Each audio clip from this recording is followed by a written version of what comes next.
Namo tassa bhagavato arahato samma sambuddhassa.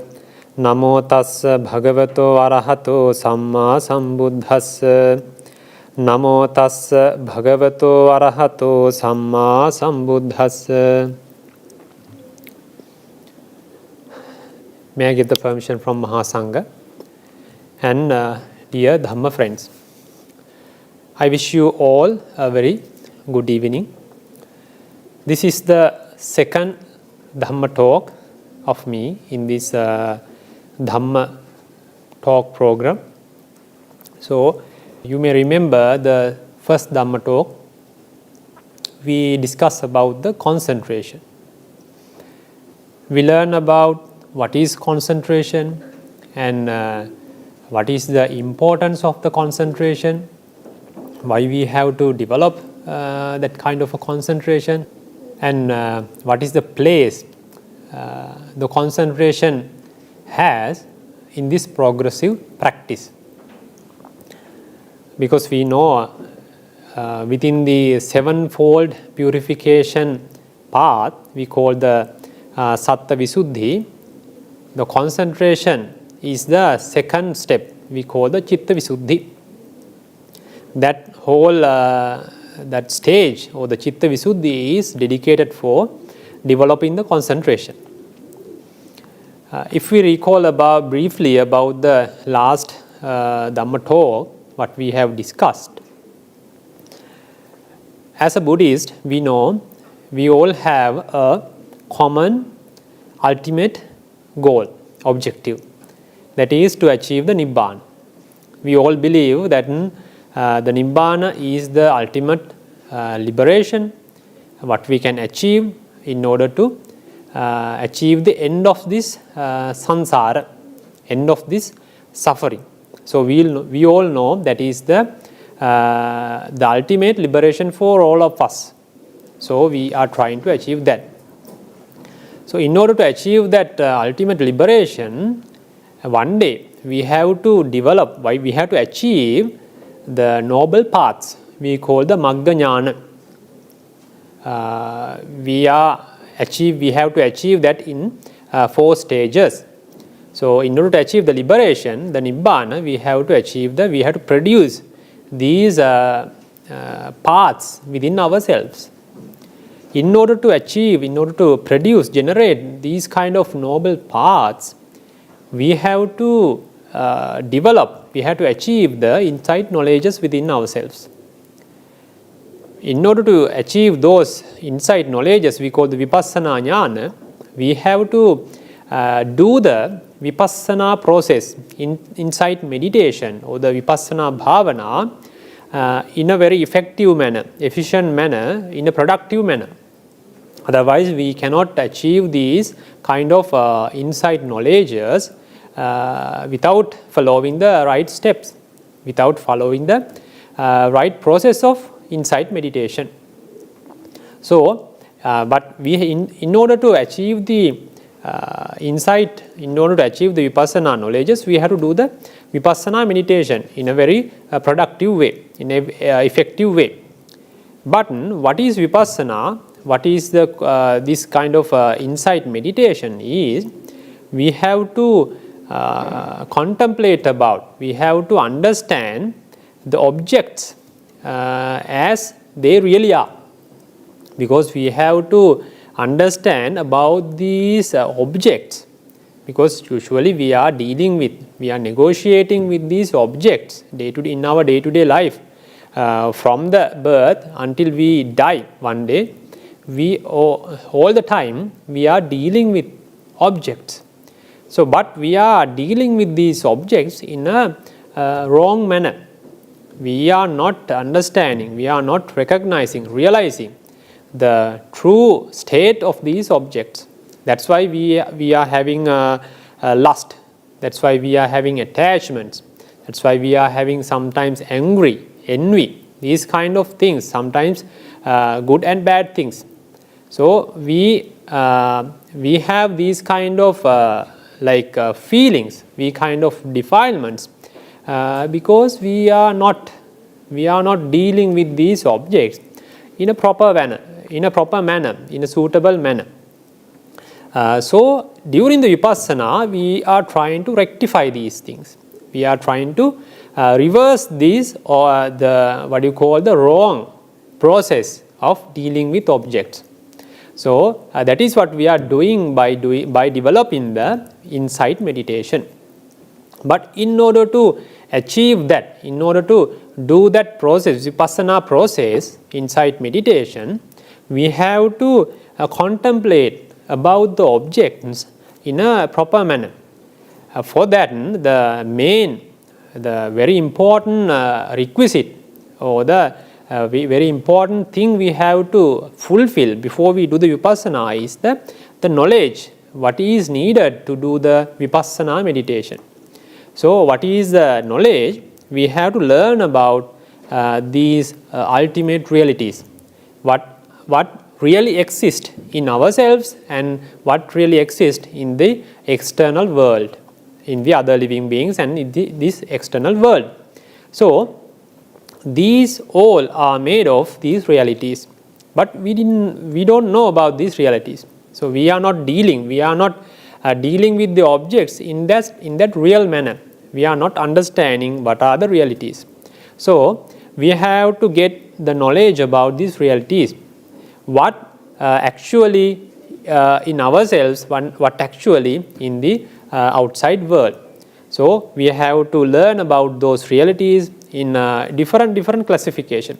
We have to learn about the characteristics of these realities, and what are those realities, what are the main characteristics, and what are the functions of these realities, and how they exist, what are the namas, what are the mentalities, what are the rupas, what are the corporealities. And we have to learn about these things. We call that vipassana sphere, or the insight sphere, vipassana bhumi. We are learning about the realities in the nama, rupa level, and we are learning about this ayatana, faculty level, and we are learning about this khanda, we call the aggregates, and sometimes we learn about dhatus. In these kind of classifications, we learn about these realities. So that's why we have to get that kind of a knowledge before we do the vipassana. What we have to do first is we have to learn about these things in at least to some extent. We cannot learn everything before we do the vipassana, before we begin the vipassana, but at least we should have the minimum level of understanding about this reality. Then during the vipassana process, we are applying this knowledge, what we have accumulated, what we have gained before the beginning of the vipassana. Then we are applying this knowledge, and we are contemplating the real objects, but what we have by using this knowledge. That is what we are doing during the vipassana process. Then we are trying to understand the realities in their actual manner, because we are trying to understand the real situation, real process, what is happening out there. So that is what we are doing during the vipassana. The most important requisite we have to gain before we do the vipassana meditation is we have to learn about the insight sphere. We call the vipassana bhumi. What is vipassana bhumi? We learn about the realities in like khandas. We call the aggregates, panchakhanda. Sometimes we classify these all the realities in like ayatanas. We call the faculties, and sometimes we classify and learn about these realities in the dhatu, like dhatus. So any kind of classification, and several kinds of classifications we learn before we start the insight meditation. It is very important, and it is like a must we have to do to achieve, to learn about these realities at least to some extent, at least to some level of understanding. So otherwise, without learning about these realities, without learning about these namas, rupas, mentalities and materialities, or the corporeality, we cannot, because we have to learn about those namas, rupas, khandhas, ayatanas, dhatus, and we have to learn about these materials in what are their characteristics, what are their functions, how they behave, and how they mutually support each other, how they arise, what are the causes to arise. These kind of things we have to learn to at least to some extent before we start the vipassana. Otherwise, we cannot actually do the right vipassana meditation. Then sometimes you can do some contemplating about the objects what you are taking, but you are not doing the real vipassana if you don't have the knowledge about the vipassana sphere or the insight sphere. You are just doing some contemplating, but you are not doing the real vipassana, and actually at the end of the day you will not achieve the vipassana knowledges, insight knowledges, because you have not done the real process. Then ultimately you will not be able to achieve the noble paths, then you will not achieve the liberation. Okay, now we know we have to contemplate, we have to analyze these objects what we are taking every day, every moment, to understand the real side of them, because what are their real characteristics, what they actually from what they actually made of. These kinds of we have to analyze, we have to contemplate about based on the knowledge what we have gained before we start the vipassana. To apply this practically during the vipassana process, we have to deal with we have to negotiate with the objects. So during this negotiation, during this vipassana process, in order to understand the objects what we are taking by our mind, in order to understand about the real situation of these realities, we have to spend much time with these objects. Otherwise, we cannot understand the real side of these objects. We have to analyze these objects in different angles. In order to do that, we have to spend more time with these objects. Otherwise, we will not be able to analyze and get a full understanding about this object if we are jumping one object to another in a very fast manner.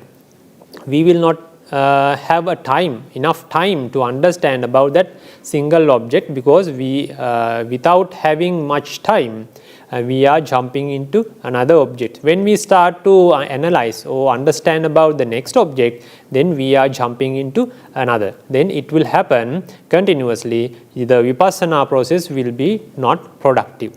So in order to achieve that vipassana, that productive vipassana process, we have to spend much time with that object. Otherwise, that understanding is a must. You have to achieve that one.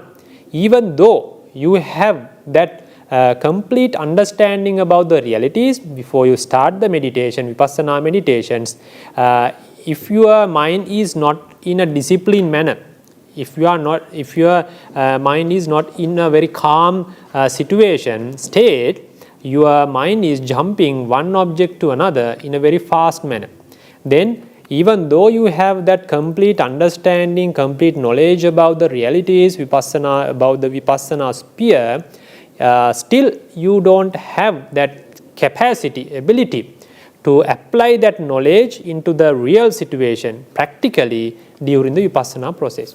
Then ultimately your vipassana process or the insight meditation is will not be productive, will not be effective, because what is meant by this productivity, you have to, at the end of the day, you will have to achieve the insight knowledges.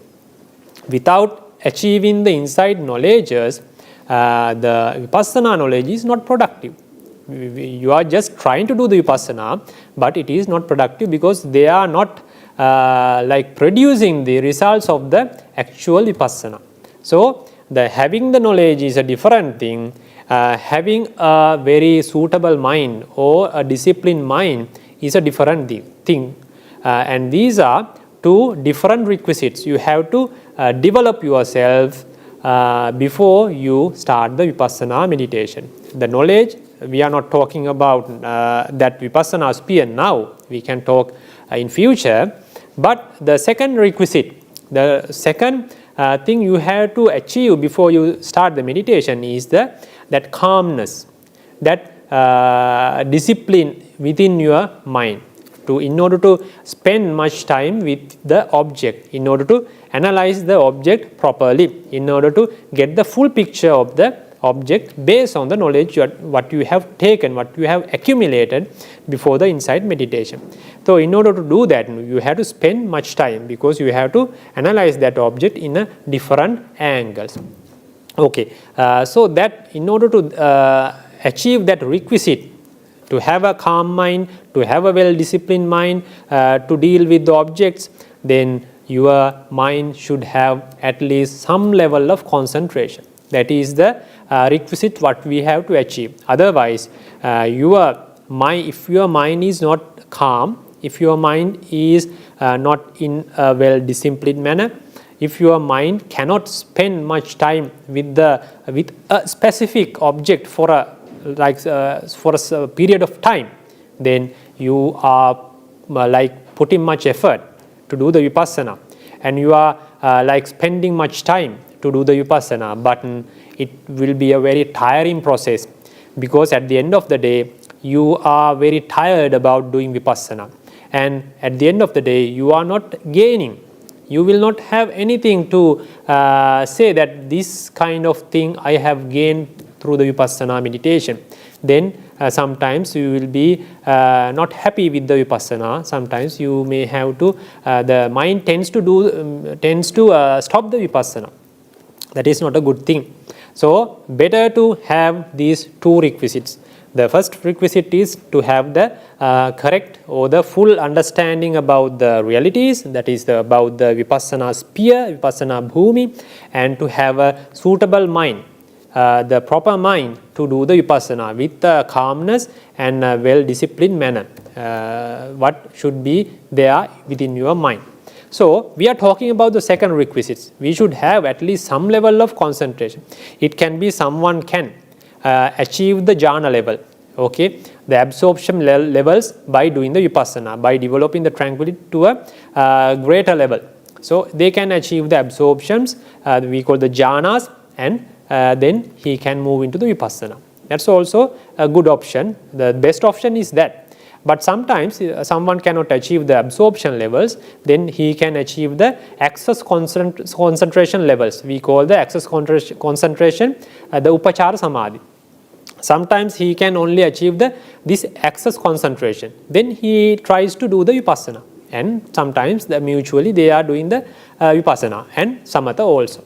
Sometimes some practitioners, they cannot achieve even this access concentration. They try to achieve some level of Vipassana, some level of concentration, that calmness of the mind. Then they try to move to do the Vipassana. These all three options are possible.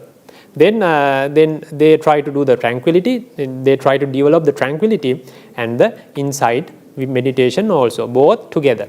So it can be also possible. So anyway, now we are talking about this developing concentration. That is why that is the importance of the concentration. Because without having the concentration, your Vipassana will be tiring process, and you have to put much effort. You have to spend much time. Sometimes you will not get the results of the Vipassana meditation. Then you will not be having the insight knowledges. At the end of the day, you will not achieve the noble path. Then you will not achieve the liberation. So that is the thing, the story behind that, because we start today's Dhamma talk, today's topics. So in order to achieve the concentration, let's consider ourselves. Okay, what is the situation? What is the condition of our mind? We know we don't have that concentration levels. We don't have that suitable mind to do the Vipassana in a very efficient way. Okay, we can do the Vipassana, but our mind is not in a very suitable way to do it very efficiently. So we have to do the we have to develop the concentration. Okay, now we are going to achieve some level of concentration, some level of tranquility within our mind. But when someone is going to a very calm and quiet place, he tries to develop the concentration, do the samatha meditation. Is it possible if he is doing all the things in his day-to-day life, whether it is good, whether it is bad? Sometimes he is doing bad things by his body, sometimes he is doing bad things by his word, and sometimes he is thinking about the bad thoughts.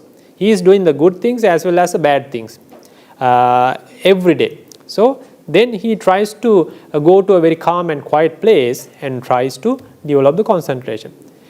It is not that much feasible, because his mind, his bodily actions and his verbal actions and his mental actions are not in a very disciplined manner.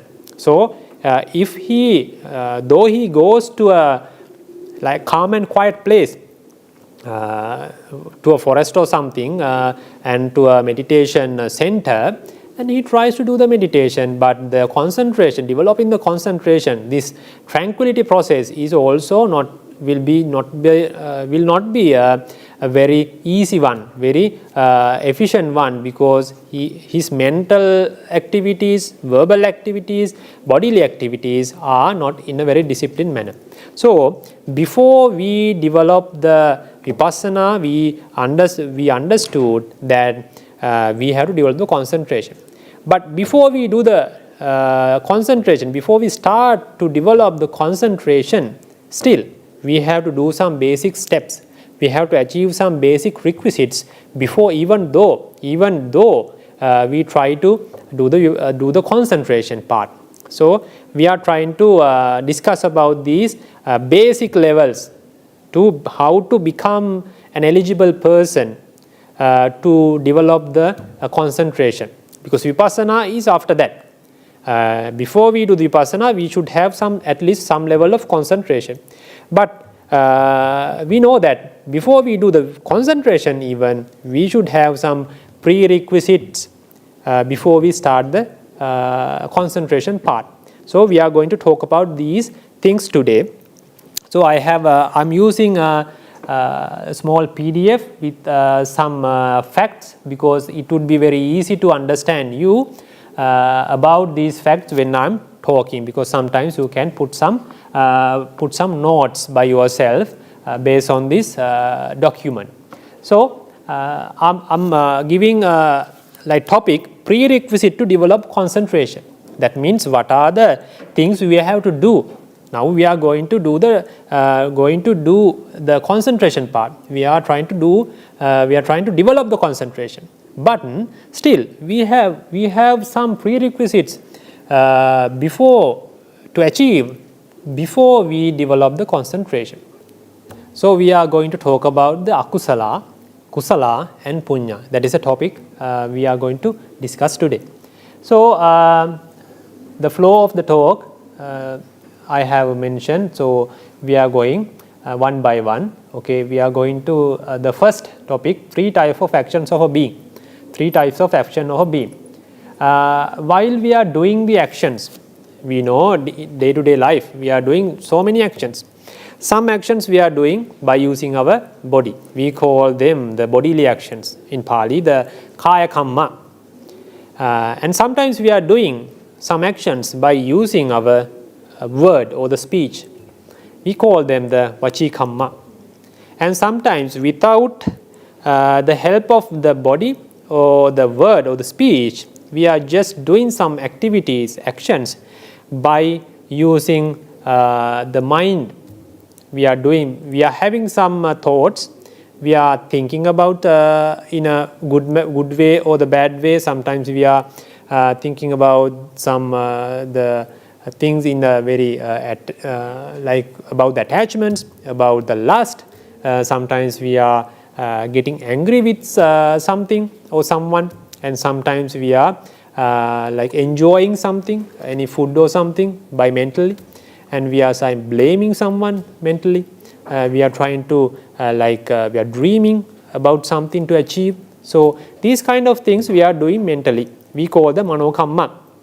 These three actions we are doing day-to-day life. This is we call the kammic actions. So, kamma doors, because sometimes we use our body, we call the kaya kamma dvāra, the door of bodily actions. And sometimes we use our word to do the actions. We call the vachi kamma dvāra, the door of verbal actions or the vocal actions. And we are just doing activities without the help of the body or the word by just using the mind. We call that door is, we are calling that door the mano kamma dvāra. We call the door of mental activities. These are the three kamma doors or the dvāra. We call in Pali dvāra. These are the doors which help us to perform these bodily actions, verbal actions or the mental actions. The next one is, now we have got the understanding about these things.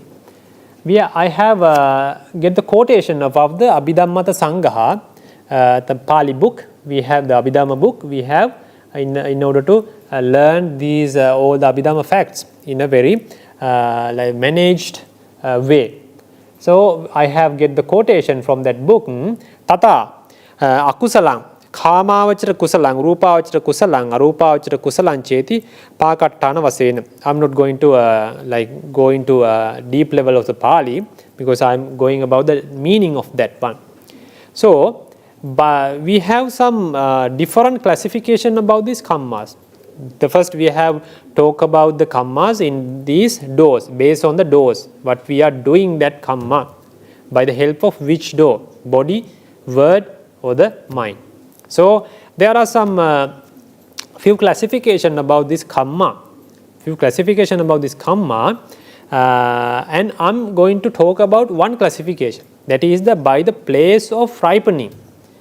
We call the how the kammas going to give you the vipaka. Based on that fact, the kamma is fourfold. What is that? The first one is akusala kamma.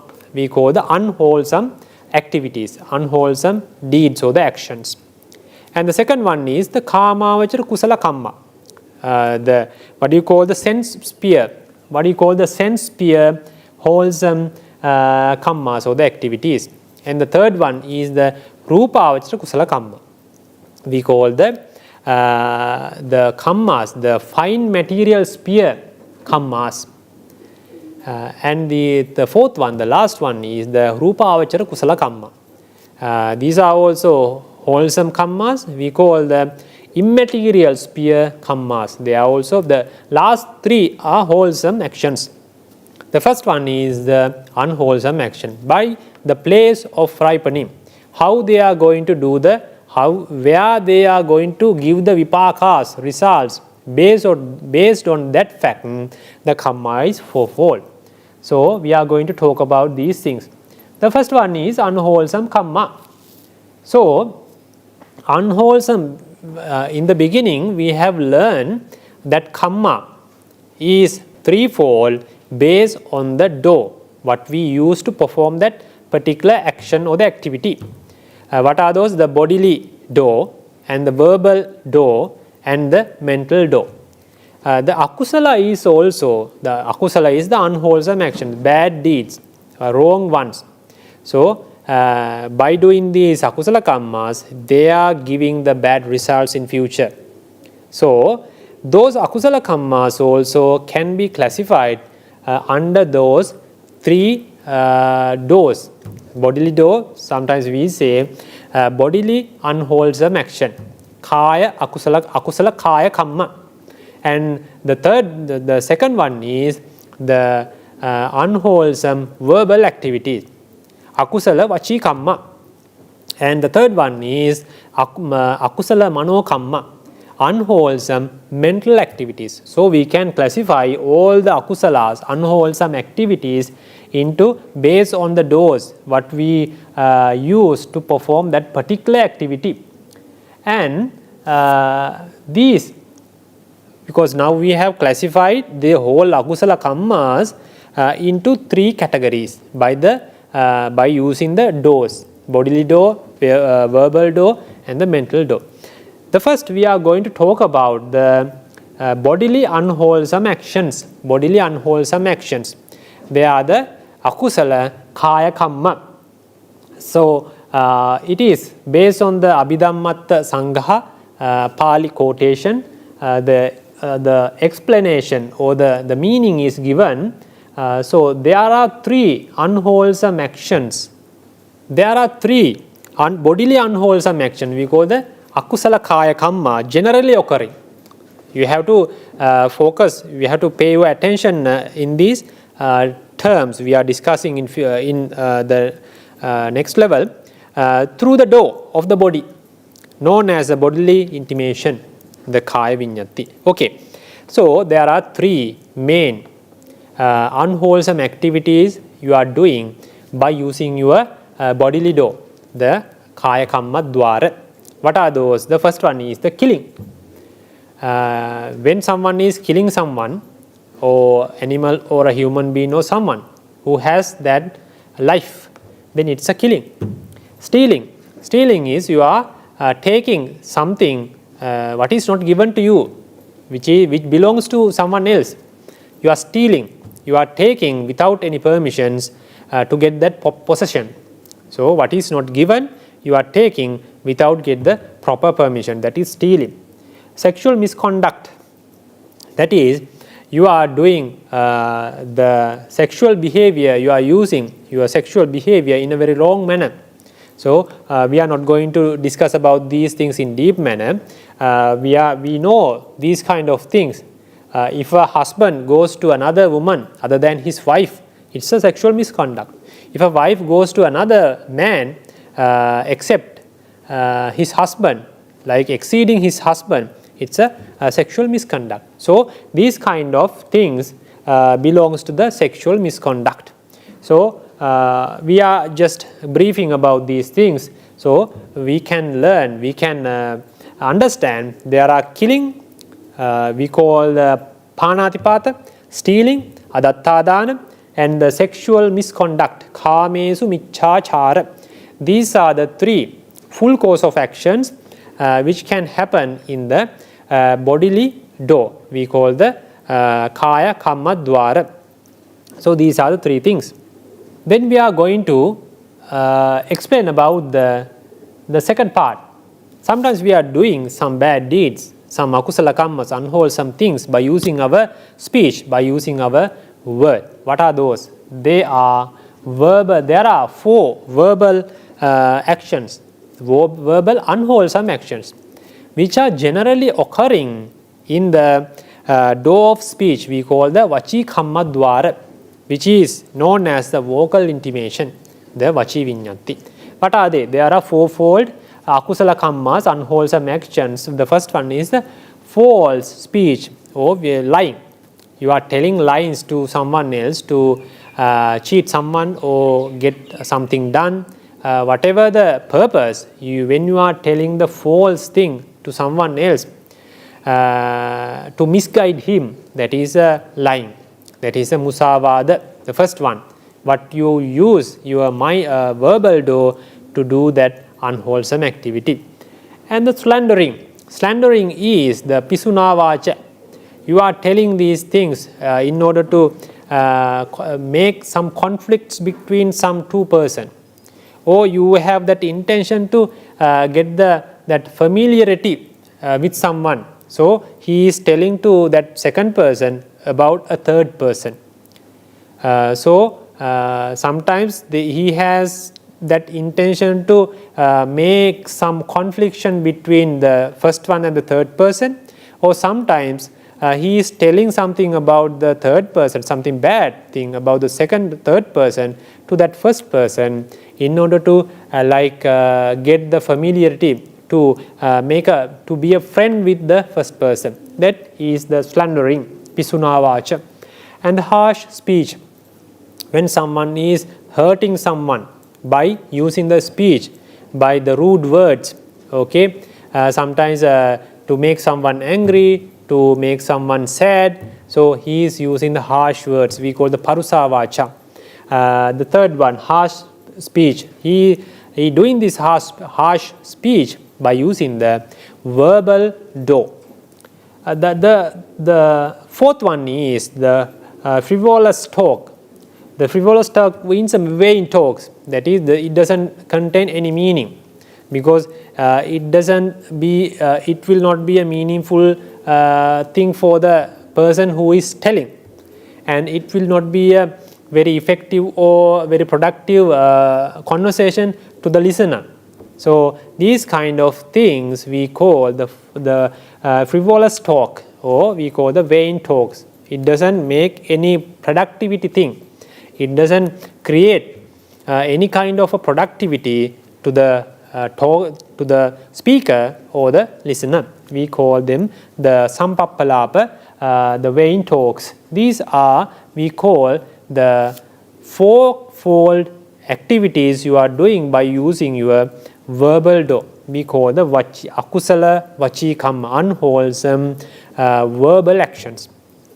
So now all together we have learned about the three bodily actions, unwholesome bodily actions, the killing, stealing, and the sexual misconduct, and we have learned about the four types of bad verbal activities: the false speech, slandering, and the harsh speech, and the frivolous talk, the vain talk. So these are the sevenfold unwholesome activities you are doing using your body and the word. Now we are going to explain furthermore about these terms. We have met a term called the previous one. We have met the term bodily intimation, kaya viññatti. That is mentioned as the door of the body. When we try to understand what is the actual door of this bodily action, let's take what should be the most suitable thing to be called as the bodily door. That means the door is a thing that allow us to enter to some place. The house or the home has that door. It allows the person to enter to the house. So likewise, the door is the thing which allows that person to perform that particular activity. So what is actually this door? We have that our body. We can see anyone's body with some limbs, with the head, with these other parts. We call that body. Is that body the actual door which allows us to do these bodily actions? No, because even when we consider about the dead person, still he has all these parts in his body, all the limbs, all the parts, all the bodily parts, head, everything is there, but he cannot. But the dead person, dead body cannot perform any bodily action. So we cannot say that the body itself is the kamma door, the bodily kamma door. It is not the kaya kamma dvāra. We cannot say. Let's think about our mind. Is the mind the bodily door, the actual bodily door? Can we call the mind itself alone as the bodily door? No, we cannot say, because mind cannot do anything bodily without having a body. Because mind itself, mind alone cannot perform any activity.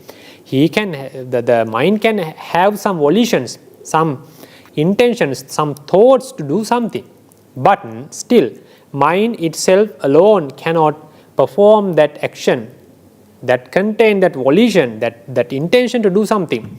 But the mind itself cannot perform that activity without having the help of the body. So we cannot say that mind itself as the kaya kamma dvāra. We cannot say the mind it is the door of bodily actions.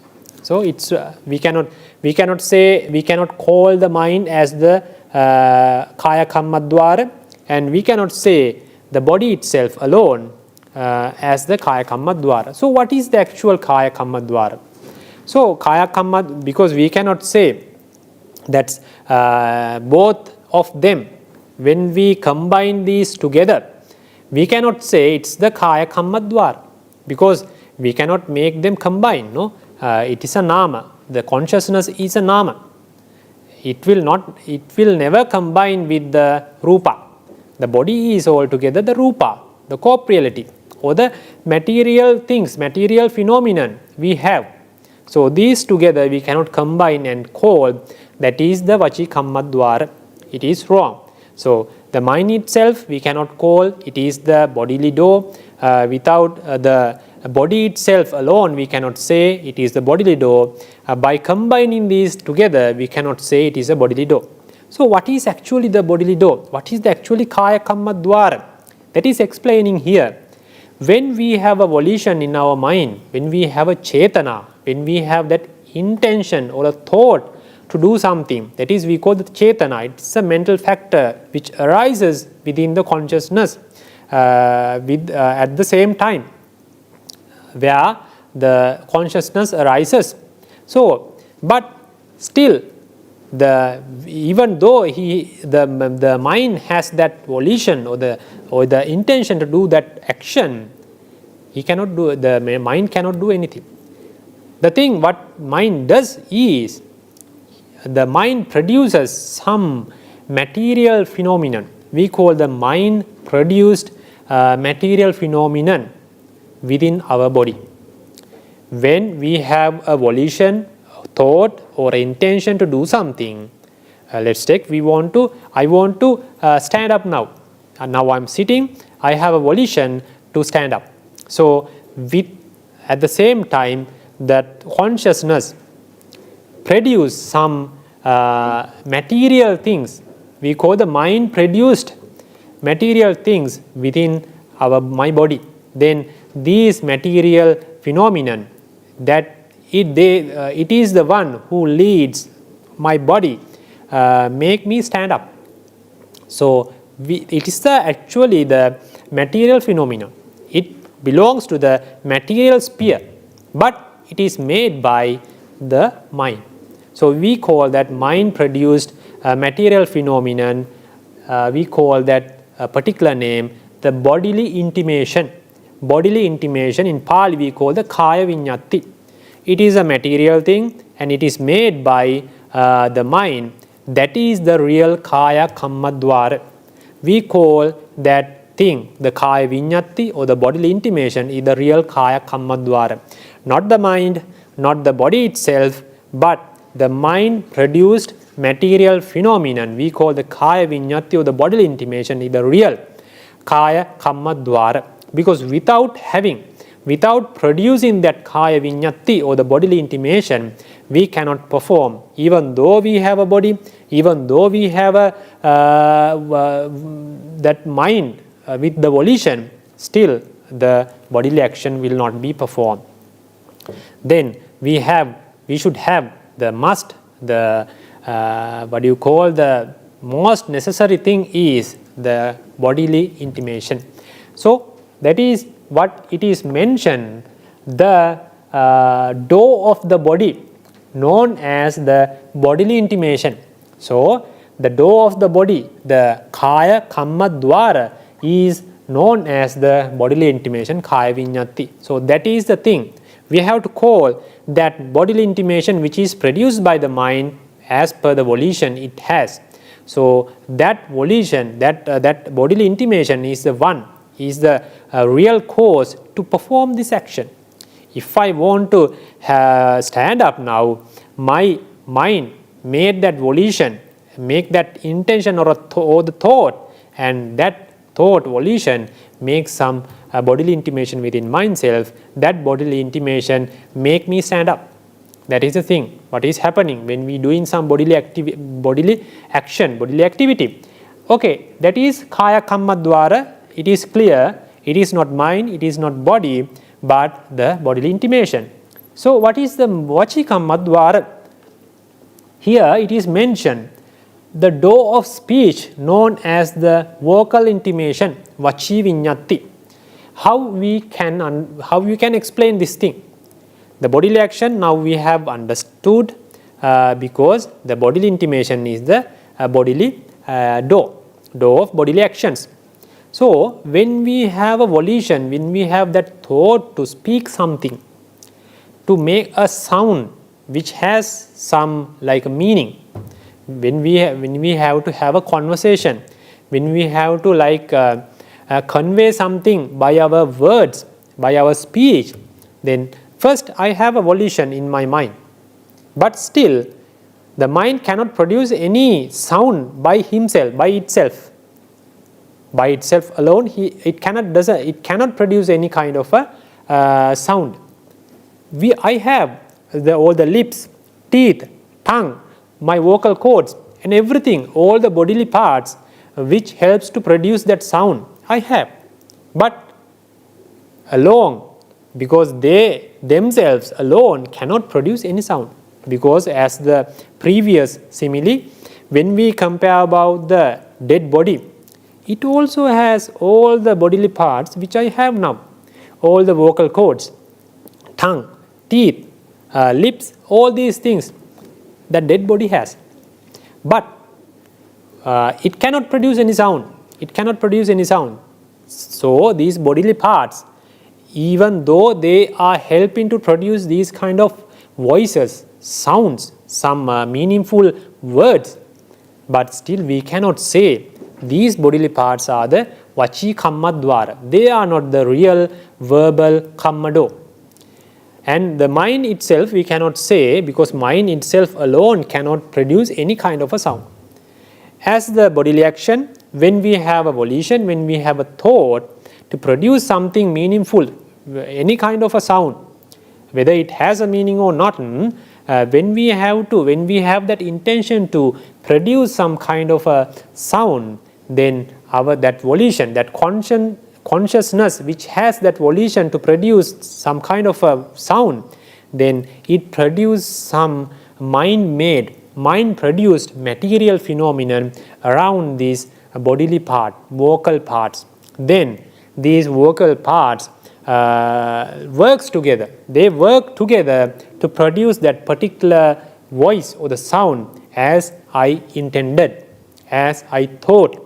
As per the volition, these bodily parts work together and produce that sound. So the mind itself we cannot say that is the vachi kamma dvāra. It is not the vocal door or the verbal door.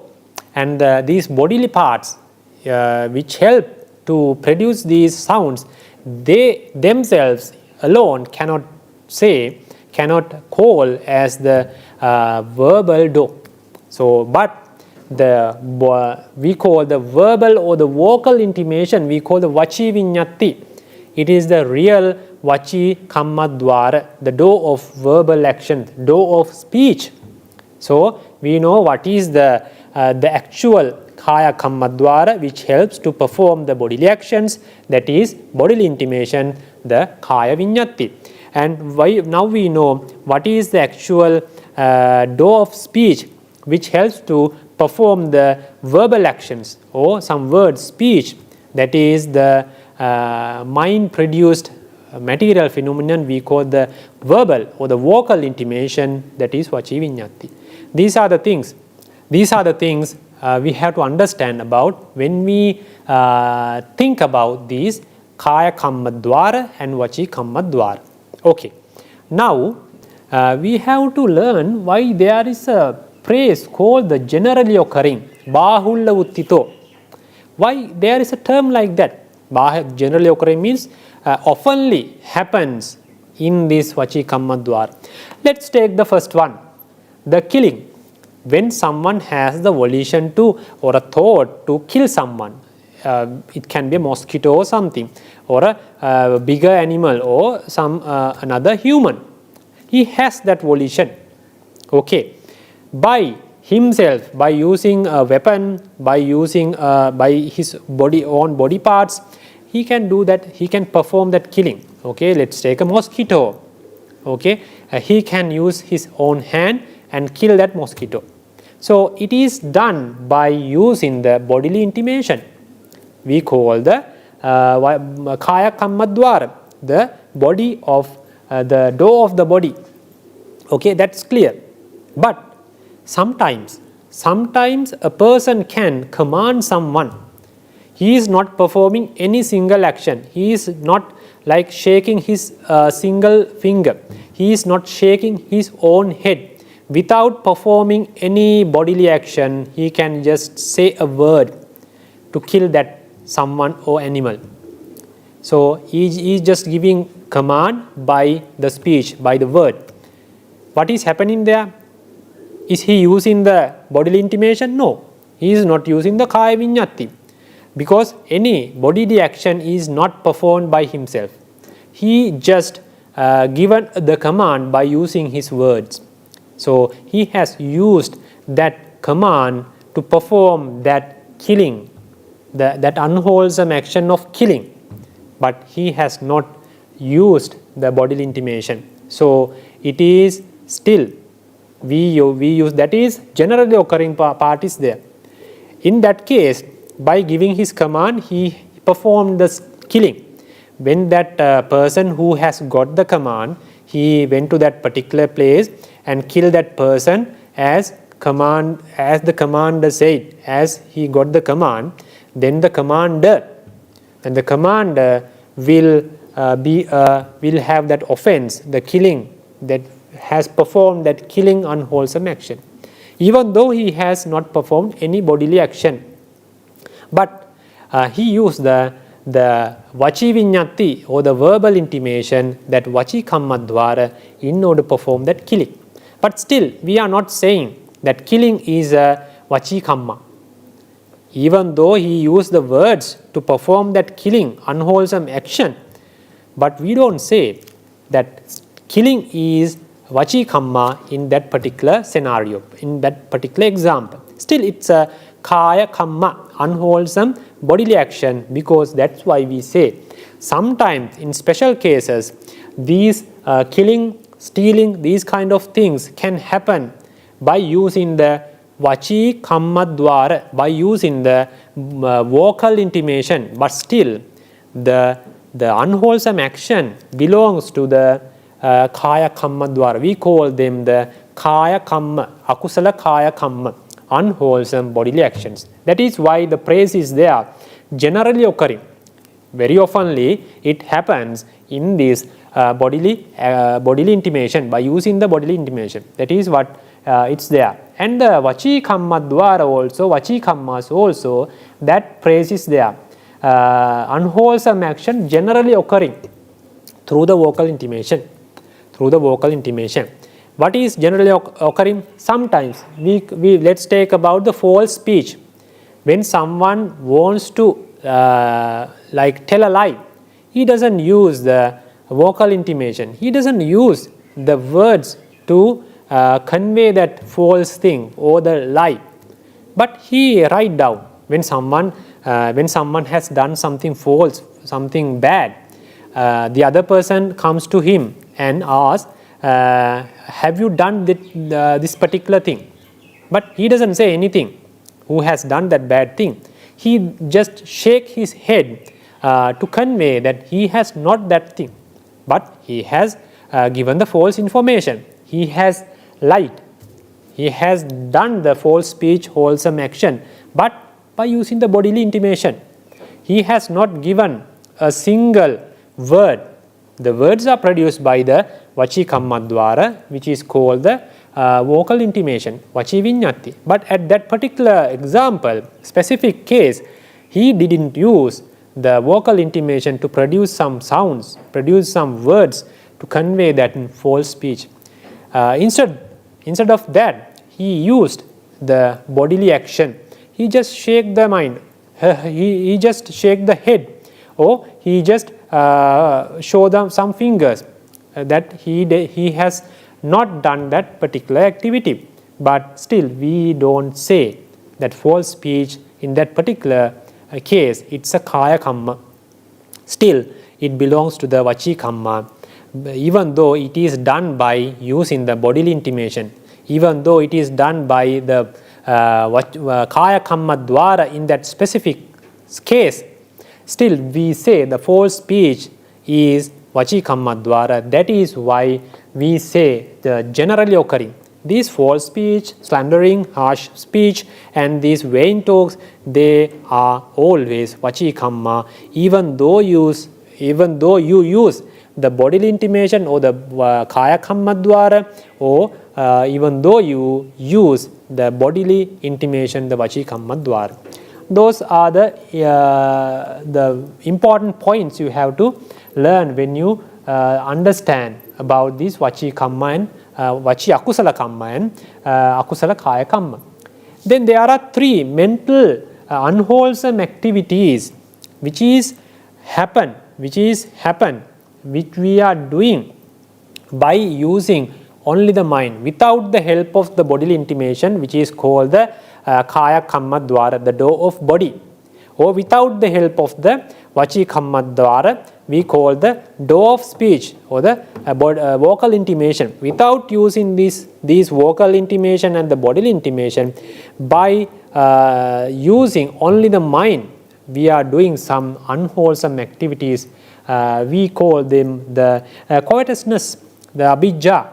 That is the very very strong wish or the strong attachment towards the others' possessions, others' properties. Sometimes we have some our own properties. Okay, you may have your own house, you may have your own car, you may have the husband or wives, kids, and your parents, and some clothes, some jewelries, these kind of things. Towards these kind of things, sometimes the person, the owner has some kind of attachment. It's natural, but it is not a good thing. Still, it's a unwholesome thought. If you have that kind of attachment towards your own things, it's a unwholesome consciousness. But still, it's natural. It happens for everyone. But what happens? Sometimes a person can have that kind of attachment. He is wishing, he is trying to achieve the others' properties. That is called abhijja. It's a very abnormal attachment towards the others' possessions. Whether it's a living being or a non-living thing, he is having that wish that may that thing will be mine. May that person lose that thing, and may I have that possession of that particular thing. That is, we call the abhijja, the covetousness, that a strong level of, that's abnormal level of the attachment or the lobha. The second thing is ill will. That is, sometimes we get angry for some reasons. Sometimes a person can have a very strong ill will or a hatred mind, and he is wishing, may that the other person will die. May that the other person will have some bad situations. May he get the bad sicknesses or something. May he die. These kind of things arise in his mind because it's abnormal angry, abnormal hatred mind. We call that ill will or the hatred mind. We call the vyāpāda. That is a mental, because you are not get the help of the bodily intimation or the vocal intimation in order to have that kind of a covetousness or abhijja or the ill will or the vyāpāda. It just arises in your mind, just in your mind. You are not get the help of the kaya kamma dvāra or vachi kamma dvāra. This is happen in the mano kamma dvāra, the door of mind, and the wrong view. These are the wrong views. Means sometimes you think the actual things or the right things as wrong things. Sometimes you believe the wrong things as right things, and you act, you perform based on those thoughts. So that is also we call unwholesome mental activity. Sometimes this is the wrong view, the miccha ditti. Sometimes we have some tiny wrong views. They are not that much strong. But when someone goes to these kind of there are three main miccha dittis we call the ahetuka ditti. Akiriya Ditti and Nattika Ditti. We can learn them in future. These kind of very powerful wrong views we are trying to contain in this wrong view section. So this covetousness, ill will or the hatred mind, and the wrong view, these are mind activities without help of the bodily intimation or the vocal intimation. They are just arising within the mind itself. So we call them that is why we have mentioned in the mind without bodily intimation or the vocal intimation, these mental unwholesome actions generally occurring only in the mind. Generally occurring in the mind. Sometimes they can be arised. They can be arisen in the bodily and the verbal, as the bodily actions and the verbal actions. So these are the 10 unwholesome causes. We call them the full course of actions. Full course of actions. Now you can remember the classification. We are going to talk about the what you call the kammas or the actions based on the place of ripening, based on the place where these kammas are going to make their vipakas or the results, in which place. So by that based on that fact, we have classified these akusala kammas and the kamavachara kusala kammas and the rupavachara kusala kammas and arupavachara kusala kammas. The first one is the akusala kamma. So these akusala kammas, we have learned altogether 10 akusala kammas. 3 akusala kammas we are doing very oftenly by using our bodily intimation, which is called as the kaya kamma dvāra, the door of body. And 4 of them, out of 10, 4 of them, we perform these unwholesome actions very oftenly by using our vocal intimation. We call the vachi kamma dvāra, the door of speech. Out of 10, the last 3 unwholesome activities we perform without the help of vocal intimation and without the help of the bodily intimation.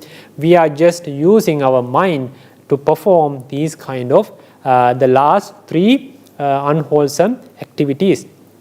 So the next thing is the classification either by the place of ripening.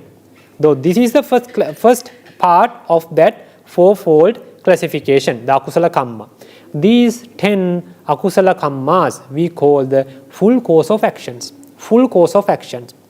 Because we can see these akusala kammas, when let's say the stealing, the first one, adatta dana. When someone has that bad thought in his mind, that volition in his mind to steal something which is not given, which belongs to someone else. He has that volition to steal that thing. Okay, that still he has just the volition. He has just a consciousness with that bad thought. Still, it's a bad or unwholesome consciousness. It's a kamma. It's a kamma. The first thing I have to mention about this thing, the first thing is we are doing these kammas, okay, by using our bodily intimation, by using our vocal intimation, or without the help of them, and just by using your mind. Even though you are doing whatever the intimation, whatever the body, whatever the door, these kammas are twofold for us. That is the unwholesome activities and the wholesome activities. For a putujjana, we know we all are putujjanas, no? We can have only the wholesome actions and the unwholesome actions. There is no intermediate thing. We are performing some activities by using our body, word, or by using our mind. They are still we can classify only into 2 main classifications, the unwholesome activities and the wholesome activities. If you perform something by using your body, by using your word, or by using your mind, these all kammas or the activities should belong to one of these. If you have not performed any unwholesome action, then definitely it would be unwholesome activity. That should be understood. It's a very important fact. We have to understand. There is only two fold of activities we have: unwholesome activities and the wholesome activities. If we are not engaged with unwholesome activities, definitely you are engaging at that particular situation with unwholesome. That is the main thing, because all these activities are happen in the Javana state, in our sequence of the mind, sequence of the consciousnesses. So in this Javana state, all these actions happen by the body, by the word, by the mind. Okay, all the Javanas for a Putujjana, either Kusala, wholesome, or either Akusala, unwholesome. There is no any intermediate part which not belongs to Kusala or Akusala. If you are not with the Kusala, wholesome, then definitely you are with the unwholesome. That is why Buddha admonishing, be with the Kusala like object every time. Be with the sati. Okay, be with that mindfulness. Otherwise, you are always be with the unwholesome thoughts, bad thoughts. That's why we have to always try to be with like wholesome mind object, wholesome object or the meditation object. Always try to develop the mindfulness within your mind. Otherwise, your mind is an unwholesome thing. You are within the unwholesome sphere. Okay, that's the additional thing and the very important thing we have to understand. Okay, these whatever the Akusala Kammas, first we said, if we have that volition to steal something, that itself is a unwholesome Kamma. But still, it is not a full course of action. It is not a Kammapatha. What is Kammapatha? Kammapatha is an action, it's a Kamma which has the capacity to give a rebirth, which has that ability, which has that capacity. We call the Kammapatha full course of action. That volition, you have that volition or the thought to steal something. Still, you have not performed yet, or you have performed but you couldn't steal that one. It was unsuccessful. You couldn't steal that thing. Even you have tried by your body or word, you couldn't steal. Still, you have not that Kammapatha. The stealing Kammapatha, stealing or the Adattādāna Kammapatha. Okay, the Akusala Kammapatha is not performed. So, even though it's Akusala Kamma, that all the bodily actions, all the verbal actions you have performed to steal that the particular thing cannot perform, cannot give a rebirth in the miserable places. So stealing is a bad Kamma. When it has that capacity, let's say a person has that volition to steal something and he has performed some bodily activities, verbal activities to steal that, and he was successful. He has stolen that particular object, then he has performed that stealing and he has accumulated the full course of action we call the Akusala Kammapatha, and it has that particular stealing Kamma or the unwholesome activity, full course of action, has the ability, has the capacity to give a rebirth in the miserable places. We call the Chatuapaya, the fourfold miserable places, the Niraya. We call the realm of intense, continuous suffering, and the Tiracchānapāya, we call the realm of the animals, and the Peta, the realm from ever hunger beings, Peta, and the Asura, the realm of the miserable Petas. So these four apayas, these Akusala Kamma has come to that stage of Akusala Kammapatha, the full course of action. They have that capacity to take you to the one of these miserable places. That is the very dangerous thing. That is why we have to learn. Let's take about the Nibbana, about the noble paths, about these vipassana knowledges, about the concentration, about the tranquility. All these things are coming in future. But what is the most important and most dangerous thing? What is the most dangerous thing we have? We are like willing to face that death. We all have to face that death. At the time of death, if this kind of a full course of action, akusala kamma, arises, and it has that capacity to take you to the one of these miserable places. That is the danger we have if we are not developing the kusala within ourselves. That is the most dangerous thing. We have to understand this reality. We have to understand this thing, because just forgetting these things and just not contemplating about these things will not do anything. Because if you have accumulated these kind of full course of action, unwholesome full course of actions, akusala kamma patha, by using your body, word or the mind, then they can, when you are dying, when you are facing the death, at the time of death, one of these akusala kammas will arise, and it gets all the functions of your at the time of death, and they will take one of these kammas will take you to one of the miserable places. Then the story is done. Then what about the tranquility? What about the vipassana? What about the noble paths and the nibbana? When you have a birth in one of these miserable realms, miserable places, these four apayas, what about the tranquility? They are not valid in those places. You cannot do the tranquility. You cannot perform the vipassana. You cannot achieve the Four Noble Paths. You cannot achieve the liberation.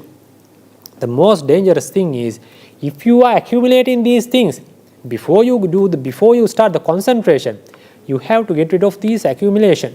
You have to stop. You have to abstain from these akusala kammas. You have to stop doing these full course of unwholesome activities by your body, word or mind. That is the most important thing, because it is the most dangerous thing you can experience at the time of your death. You have got this human life because of not these things.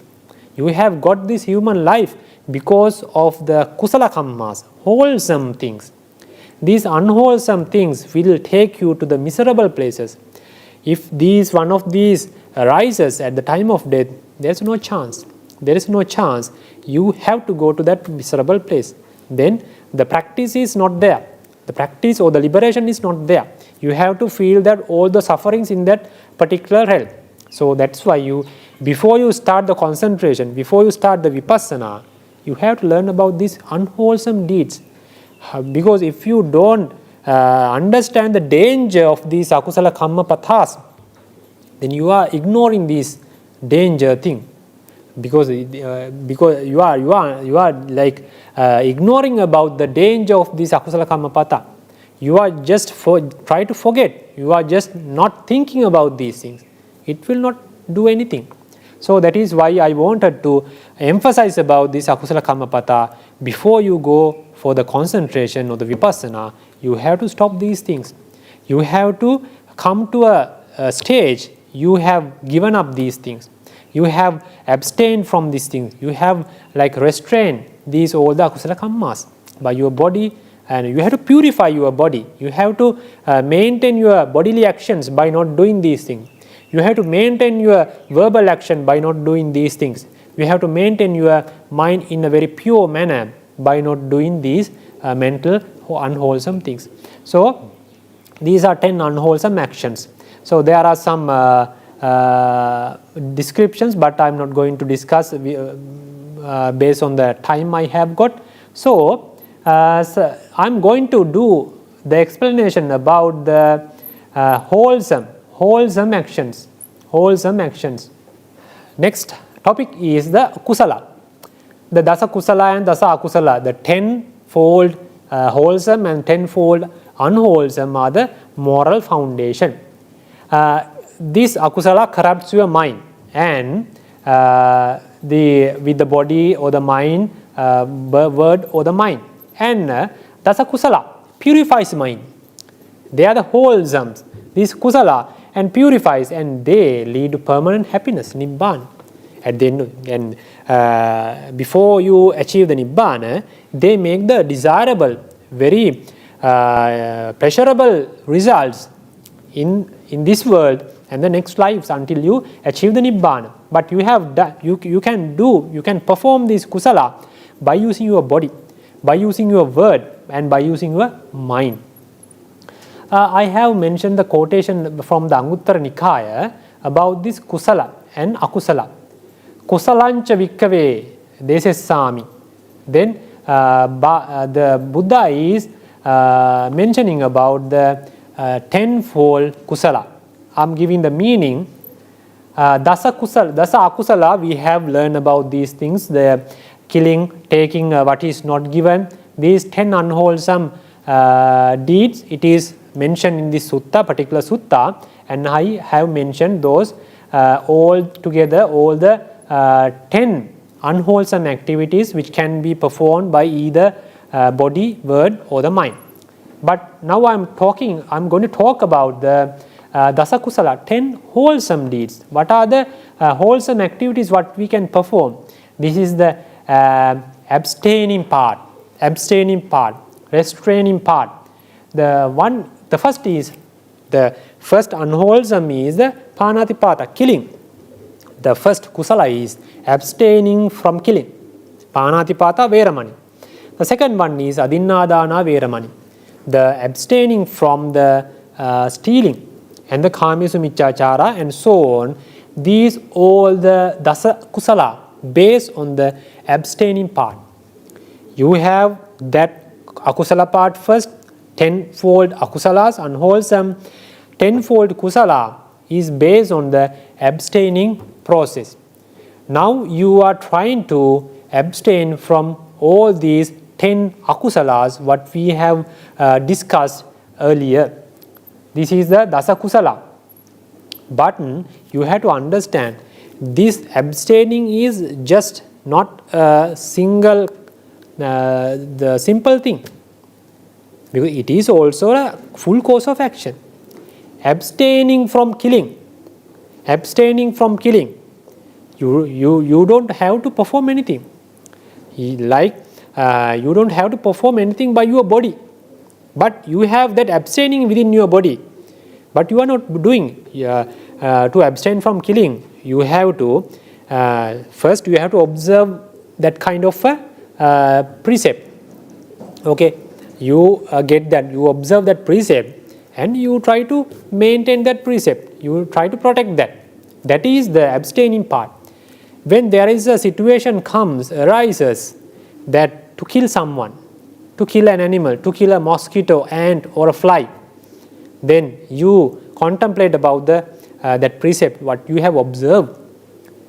We call the first one is the virati, that means the samadhana virati, the abstaining when you are observing.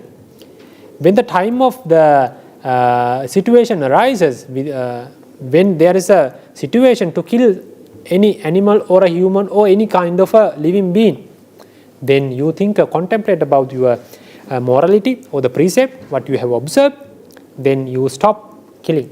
You abstain from the killing. You are not going to kill that particular animal, but you have that particular volition to kill someone. When you see a mosquito is biting you and take some blood from your body, you have that volition in your mind. Oh, I have to kill that mosquito, I am going to kill that one. But you are not going to perform that action by your body. That is the Kusala, even though that volition is Akusala, Kamma, but it is not a full course of action, because you have not performed that action. By contemplating about your precept or the morality, you have not performed that killing, unwholesome action. So this is the abstaining part. It's a Kusala and a Kusala Kamma Pata. What is that Kusala Kamma Pata? When they arise at the time of your death, they are not taking you to the miserable places. They are taking you to the desirable, pleasurable places, divine worlds or the human world. Okay, that is the importance of the abstaining. You should not think about it is just abstaining and not doing anything, but you are not performing any action. How it can be that much important? It's important because the Buddha has admonished to abstain from these unwholesome activities, and it's a kusala kammapata, and it is like described under the sila, under the morality or the virtue. It is a full course of action, and when it arises at the time of your death, they will take you to the desirable places, to the human world or the divine world. So you have to learn about these things. The first 7, they are just the abstaining part. Abstaining part, first 7. The 8th, the anavijja, the opposite sides of the abhijja. Anavijja means absence of that covetousness, that strong feeling, the strong desire to have the others' properties, to possess the others' possessions. That is the absence of that feeling, absence of that abnormal attachment towards the others' properties. We can develop we can offer your things. You can do some donations. You can develop that the thought of giving. You can sacrifice your things. That is the anavijja. Abhyapado, absence of that ill will or hatred mind. You can abstain from that part. You can abstain from the ill will or the hatred mind, and at the same time you can develop the loving kindness, metta. That is it has the abstaining part and the doing part. Sammaditthi also, the absence of the wrong view. You have to abstain from the wrong views. You have to learn about the Dhamma in a very clear manner. Then you can understand it's a wrong view, and you can get rid of that. You can give up that view and purify your mind, and you can abstain or restrain from those kind of wrong views. And at the same time, you can learn Dhamma, and you can purify your view. You can have some right views, and you can develop that right view. That's a doing part. The last 3, anabijja, abhyapada and sammaditthi, has the abstaining part as well as the doing part. So you have to learn about those things, and you have to think about the importance and they are strong full course of actions that can take you to the divine world. They can give the pleasurable result, or they can take you to the desirable births. Then they can take you to they can give a rebirth in the desirable places and the pleasurable places. And the next part is, we are going to talk about the Puññakiriyavatthu. This is I have taken from the same Abhidhammata Sangha book, this Pali quotation. Now we were talking about the one classification about the kammas based on the place of ripening. The first one we discussed about the Akusala Kamma. They are the kammas, they are the activities which gives the ripening and in the miserable places. The first one. The second one is the wholesome kammas of the sense sphere. We call the Kamavachara Kusala Kamma. Based on this, the Abhidhammata, the quotation, this is also tenfold. The Kamavachara Kusala Kammas. These wholesome activities can give you a rebirth, and they can give the other pleasurable or the desirable results. The main thing is, these are full course of actions. These are Kusala Kamma Pathas. Why we call them as Kusala Kamma Patha? They can give a rebirth when they arise. When they arise at the time of death, when one of these the previous 10 Kusala Kammas or one of these Puññakiriyavatthu's, when they arise at the time of your death, they can take you to a place where the human world or the divine world. They can take you to the desirable places. They can give you a desirable rebirth. That is the main importance of these kind of wholesome activities. So that is why we call them the Kusala Kamma Pathas. And the second part, by the place of ripening. Ripening is happen in the desirable places. Wholesome kammas, So we are giving that classification here also pertaining to the door of the body. These Puññakiriyavatthu and these wholesome actions we can classify by using your body, by the activities which is performed by your body, word and your mind. And these it is mainly we divide into main three categories. They are called the giving, we call dāna, and the virtue or the morality, sīla, and the meditation, bhavana, we call this a tisikha, a threefold practice. Dāna, we have to do some, you have to develop that giving thought, and the virtue part, you have to develop the morality within yourself, and the meditation, that the giving is a body, that is given by, that is done by your body, no? You have to give something by you bodily. There should be a physical action. Virtue, you can perform by either the body or the word, because there are something should be protected by your body. Abstaining from killing should be done by your body. Abstaining from the harsh speech or the false speech, it should be done by your word. So the sila can be done by either the body or the word, and sometimes by using your mind. Meditation is fully done by your mind. You cannot do the meditation by using your body. You cannot do the meditation by using your word. It's happening within the mind. So these are the three main categories of the wholesome things: dāna, sīla and bhavana, giving, virtue and meditation. So now we are going to talk about the Puññakiriyavatthu. So this is the quotation which I have taken from the Abhidhamma Sangha. I am going to talk about these Puññakiriyavatthu. These are the first one is dāna, it's a giving. We all know what is giving. No need to describe further about this dāna. There should be a giving to perform that particular action. You have to think, you have to understand. First we have talked about 10 kind of unwholesome activities. First we have talked about the 10 unwholesome activities. Okay, they are akusalas. Then the second, we were talking about some 10 wholesome activities. They are the abstaining part. That is abstaining part, and this is what we are calling the doing part.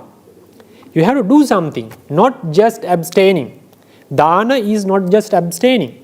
You are abstaining from that like attachment, because you are giving up. You are giving something to the others.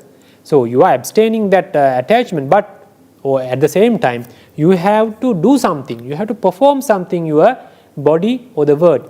Okay, this is actually focus about the giving part or the doing part. Dāna is giving, sīla is the virtue or the morality, and the bhavana, the meditation. Then apachayana, that is a reverence. There are people, we have to pay respect. Our parents, our elder brothers or sisters, our other elder relatives, or some monks, or the who are eligible to get that reverence. We have to pay respect for them. We call that apachayana. It is also not doing. We have to do that apachayana by using our body or the word. Veyyavacca. What is veyyavacca? It is the doing the duties or the service. What is veyyavacca? Doing the duties. When you go to a temple, you see that the flower bed where we used to use the offer the flowers, it is not clean, it is dirty.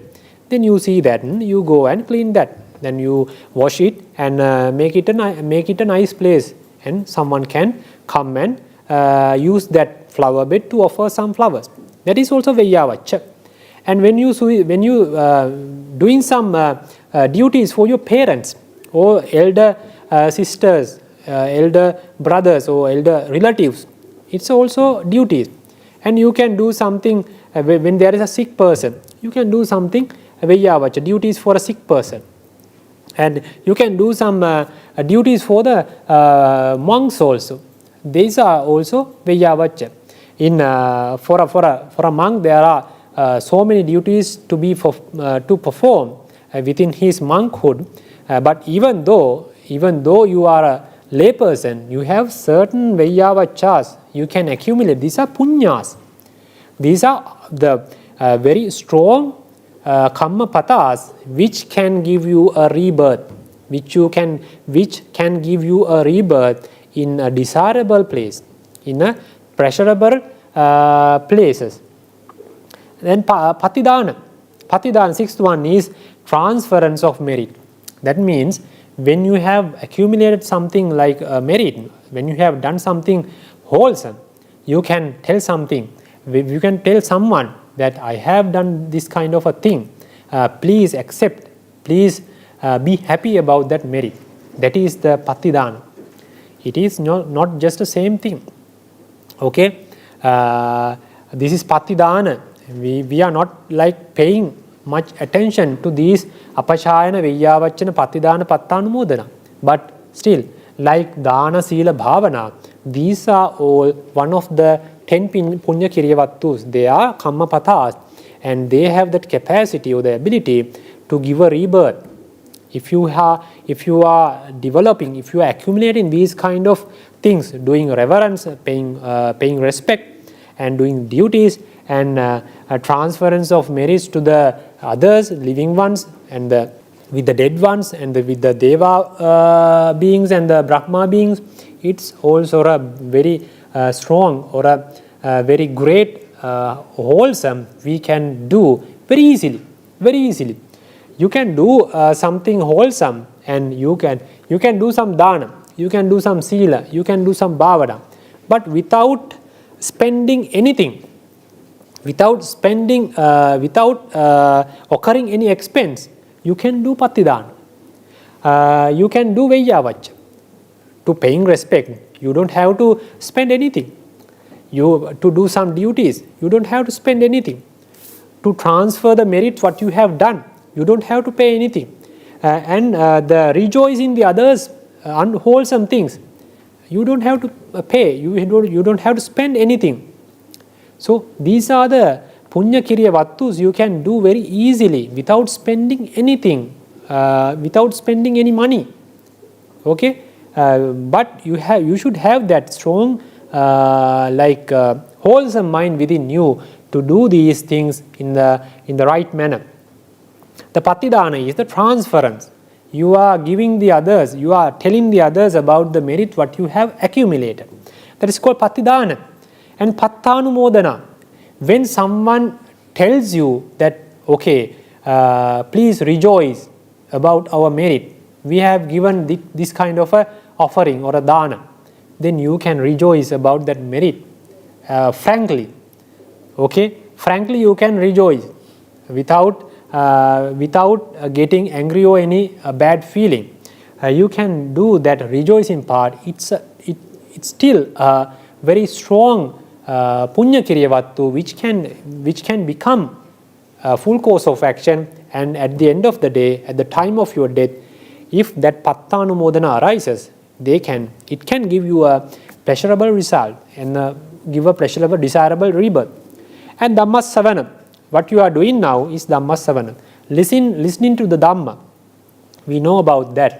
And Dhammadesana, what I'm doing now, this Dhammadesana, it's also a very strong, wholesome activities, a doing part, we can accumulate a very strong puññas.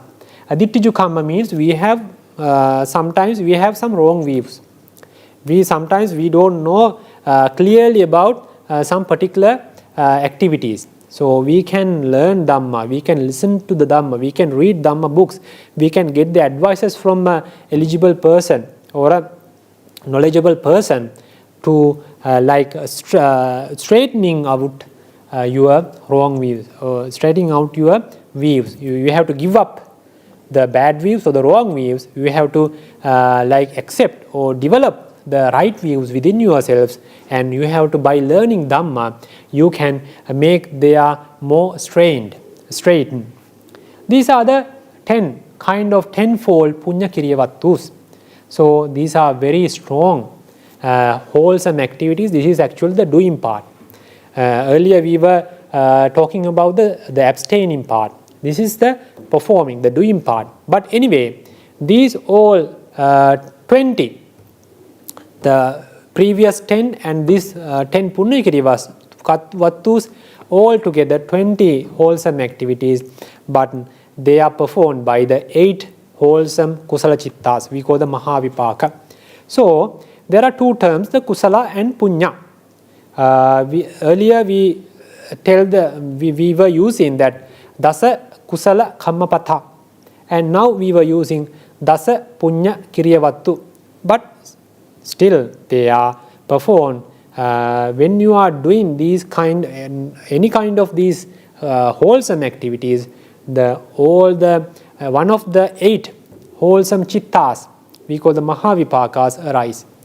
But based on the activity, but based on the performance, but based on the process what is done during that chitta, sometimes during the abstaining part, the virati is the most strong one.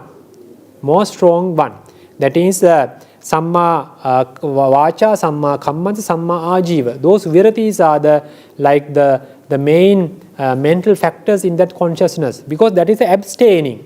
You are not doing, you are refraining from something. Here the Chetana is more important because you are performing something by your bodily intimation or verbal intimation or by using your mind. Okay? But anyway, you have to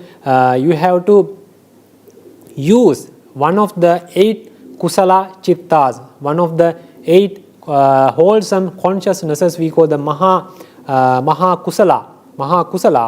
I think the previous time I said Mahavipaka, it's wrong. It was a mistake. This is called the Mahakusala Chitta. So one of these 8 consciousnesses, wholesome consciousnesses, we have to use.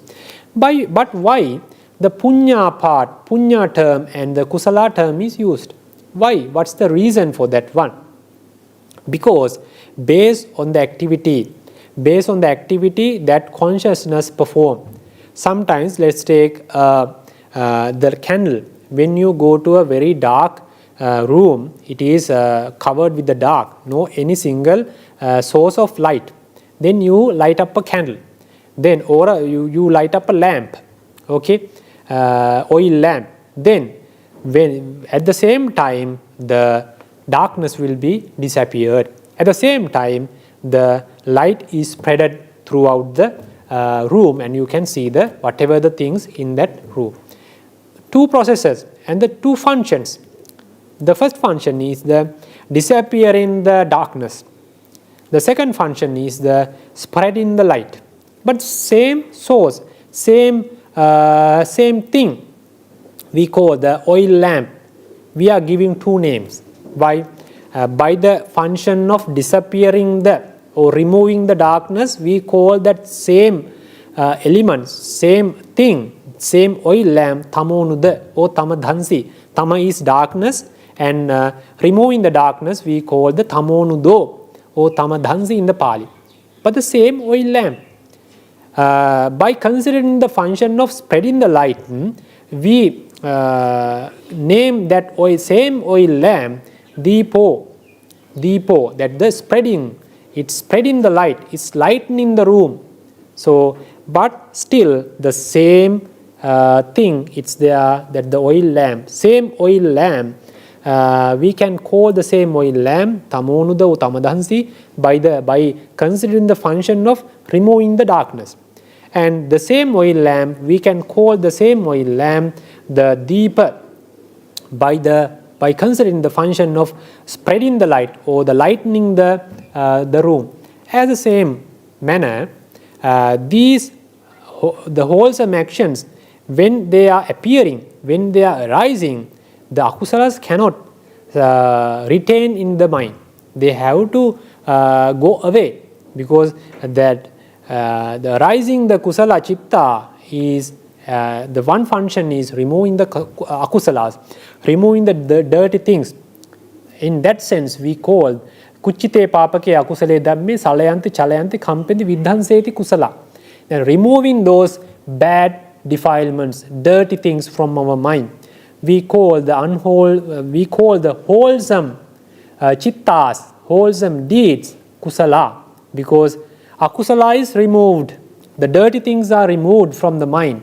Then we call that activity or that particular mind kusala, because the akusala, the dirty things or the defilements cannot retain in the mind, they have to be removed. Then the second function of these kusala chittas, when they are arised, you feel the happiness. You are very, you can happy about that chitta or the activity. You can rejoice. The joy is there, happiness is there. We call the hadayam punatiti puñña. That means that when the kusala arises within yourself, you can feel that happiness. You are rejoicing that activity, particular activity or particular consciousness. That function, based on that function, the making happiness, making that rejoicing thing, we call that same wholesome chitta or the action puñña. But the same consciousness, same activity, we call kusala by considering the function of removing the defilements. By the same action or the consciousness, we say it's a puñña by considering the same, by considering the making or the developing the happiness within your mind. But the same mind you have to use in order to perform the abstaining part and the doing part. They are all together, we can say, wholesome activities, wholesome chittas. So by now we have discussed about the akusalas, and we have discussed about the dasa kusala kamma pathas, and we have discussed about the dasa Puññakiriyavatthu. So I'm going to end up today's Dhamma sermon. So I think you have got some knowledge about these akusalas and the kusalas, or wholesome things and the unwholesome things, and it will be very helpful to rectify some bad things and develop some good things within your lives. And before we go to the concentration, we should do these things. You have to give up, you have to abstain from the akusalas, you have to develop the kusalas. Then only your mind is suitable for developing the concentration. So I'm going to end up today's Dhamma talk, and we have accumulated so many wholesome things, Dhamma savana and Dhamma desana, and some manasikara, we call the yoniso manasikara. We should transfer these merits, patidana, and the others can do the pattanumodana. So we can do another puñña by transferring these merits. So I would like to transfer these merits to our parents and our Dhamma teachers who have ordained us, who have taught Dhamma. So may they receive these merits, and may these kusala or the wholesome be a great cause to achieve their liberation as their expected way. And we should transfer these merits to all the relatives, friends who have passed away, and they are waiting, they are wishing to accept, rejoice these kind of kusalas, and may all these beings have received these kind of all the strong merits, and may they have desirable results, and may these kusalas be a very strong cause to achieve their liberation in their expected way. And also we should transfer these merits to the Deva beings and the Brahma beings, and may they have the desirable results, and may these kusalas be a strong cause to achieve their desired levels of liberations. And all the listeners, you have accumulated these Dhamma savana, yoniso manasikara, the great puññas.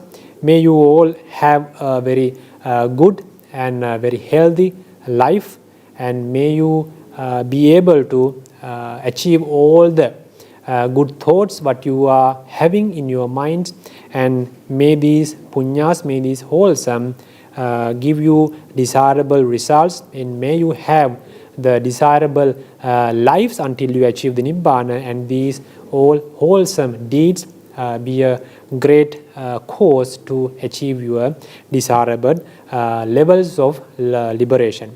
And may you all have the blessings of the triple gems. Thank you.